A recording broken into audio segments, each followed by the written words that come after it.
Hello guys! Hello Cancer! Welcome dito sa aking channel, Kapalaran 888. Welcome guys! Alamin natin kung anong messages, energy, vibration, gabay para sa lahat ng Cancer. Okay guys, so this message is for September until December of 2025. Kumbaga, hanapin natin kung ano pa bang natitirang guidance, mensahe para sa inyo for the rest ng 2025. Okay? 6 of Diamonds, events, and number 5, people, 5 of Diamonds, the loving man. Nakikita ko sa'yo dito, merong Cancer, lalo kung lalaki kang Cancer, padre de pamilya, lalaki, single, or kung ano man na status mo sa buhay. Nakikita ko sa'yo dito na possible ka na makatanggap ng, like for example, milestone. So, halimbawa, from January until August or January until July, hindi naging maganda yung takbo ng trabaho mo, ng love life mo, or kung ano man tong mishaps or mga nangyari sa past months. But pagsapit ng September, nakikita ko sa iyo dito na posibleng makakatanggap ka. This one is 6 of Pentacles. 6 of Pentacles, this is about celebration, about success. Sobrang masaya ka. Nakikita mo yan, yung cup. Plus, meron ditong mirror. Sinasabi ng barahan na doble-doble.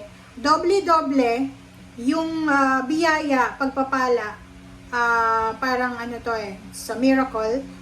Sobra-sobra yung biyaya, pagpapala na matatanggap mo from September until December 2025. Nakikita ko rin sa'yo dito na possible na meron ditong Cancer na lalaki ka. Pwedeng ikaw ay ikakasal. And the months of your weddings is maybe magva-vary siya from September until December. Or maybe yung iba, September or October or pwedeng November or December. Basta sa within the 4 months na yan, posibleng may magaganap na kasalan. Meron din dito na makakatanggap ng achievements. Like for example, makakatanggap ka ng salary increase, higher position, especially pagdating ng December. There's unexpected and expected blessings na posibleng darating sa'yo. And these blessings is from your hard work. Parang this is parang unexpected na darating, financial or expected mo na talaga. Nakikita din natin dito na there's so much things or mga events na talagang isa-celebrate mo. Okay? So, maraming rason, maraming kumbaga oportunidad na mag-celebrate ka. Okay? Celebration of success, celebration of life, celebration of anything na kailangan mong celebrate. Alright.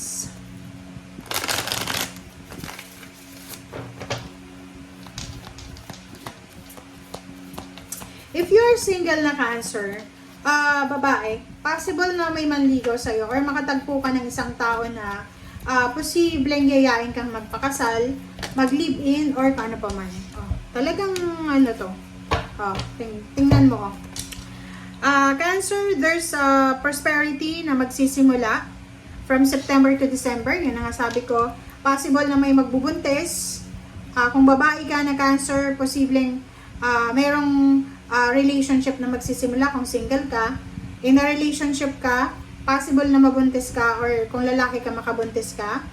Merong blessings dito merong blessings. So, maybe expected na baby or unexpected na baby or meron dito na regalo. There's a heaven's gift na parating sa'yo. Alright, so, Cancer.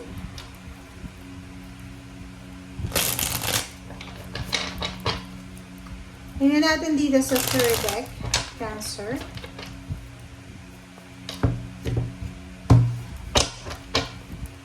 Alright, so kumuha tayo dito ng 4 cards. Pero this 4 cards is from September to December. And then sa ilalim niya, kukunin din natin. Yung ilalim mo dito is Page of Pentacles. Okay, 4 cards. Empress, 8 of Swords, 9 of Cups.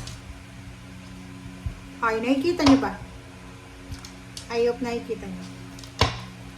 And sa ilalim mo, eto na nga, it's Page of Pentacles. Okay, Page of Pentacles, meron ditong Cancer na posibleng nakafocus kayo para sa improvement ng inyong financial sa 2026-27. Kumbaga, meron ditong Cancer na pwedeng magsimula ka ng trabaho mo from September to December. Pwedeng pipirma ka ng kontrata or any parang collaboration and partnership. And nakikita ko sir dito na focus mo is para sa future financial prosperity ng future mo. Okay. First card mo sa third deck natin is the Empress and Eight of Swords. Kumbaga, sinasabi ng barasa nyo dito, doon sa mga Cancer na nasa Eight of Swords, yung parang feeling stagnant, feeling entrapped, feeling restricted in terms of relationship or money, or kahit na, na parang feeling mo nasasakal ka, or parang feeling mo wala nang nangyayari sa buhay mo. Sinasabi ng Empress card na to na there's a situation, okay, from the 4 months na yan, within the 4 months, may sitwasyon dyan na posibleng makakatulong sa'yo para makaalis ka, makalaya ka sa Eight of Swords na yan. Like example sa trabaho, kung yung trabaho mo ay sobrang hirap na hirap ka rin sa trabaho, pero wala kang choice kasi yun lang yung available na trabaho sa lugar mo. Or baka yung trabaho yan is, yan yung trabaho na parang akala mo, yun lang yung kaya mong gawin.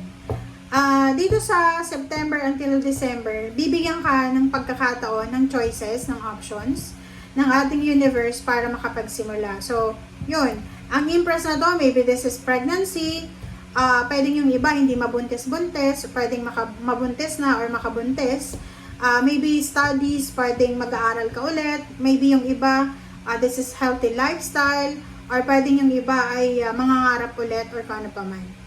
Nine of Cups in the Star, meron ditong Cancer na posibleng within the 4 months, from September to December, meron kayong mamamanifest na emotional happiness, emotional dreams, emotional goals, emotional inspiration.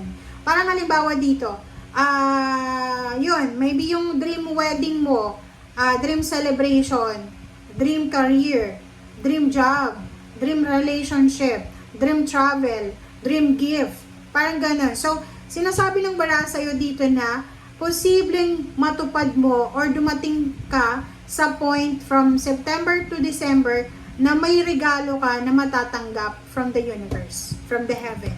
So, the star is here. Sinasabi ng bara sa'yo na be excited para sa mga expected and unexpected gifts, surprises na posibleng dumating sa'yo bago matapos yung taon. Okay? Okay, so let's clarify these 4 cards. Let's clarify, guys. Cancer. Oh, sorry. Nine of Pentacles. So, there's a Nine of Cups, Nine of Pentacles, and Six of Pentacles. Wow, Cancer. And Ace of Swords. OMG. Talaga? Wow. And sa ilalim mo dito is the Moon. So, wala ka nang kinakatakutan. Parang nakikita ko sir dito na wala ka nang kinakatakutan, Cancer. Parang nandun ka na sa sitwasyon na lahat ng gusto mo makukuha mo, lahat ng pangarap mo makukuha mo. So, no more fears, no more regrets para sa mga Cancer.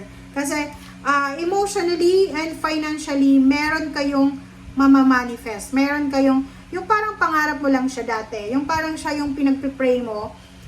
Parang siya yung matagal mo nang pinapangarap. Like dito sa, pwedeng kasal.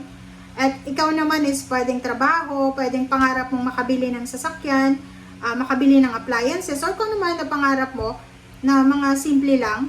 Or maybe, isang katuparan ng pangarap mo ang mangyayari because there's someone here na mag-share ng blessings sa'yo. So, yun na nga, posibleng makatanggap ka ng blessings, ng regalo, sorpresa, galing sa langit or galing sa isang tao na pwedeng makatulong sa'yo para maging balanse ang buhay mo. So, ano ba yung ini-expect mo? Mag-comment ka sa comment section kasi iba-iba tayo ng expectation eh. So, ikaw, sa usaping pera, hindi ko alam kung ano yung in-expect mo. Sa usaping emotion, hindi ko din alam. But the star is here, sinasabi na The star is aligned sa kung ano man na win-wish mo emotionally and financially.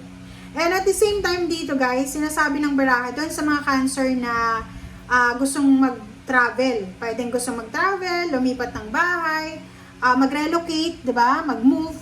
Sinasabi ng baraha na makakatanggap ka ng mensahe or parang message or confirmation about the travel, about the relocation, about the movement or the changes na pinapangarap mo. Okay? Thank you guys for watching. Bye!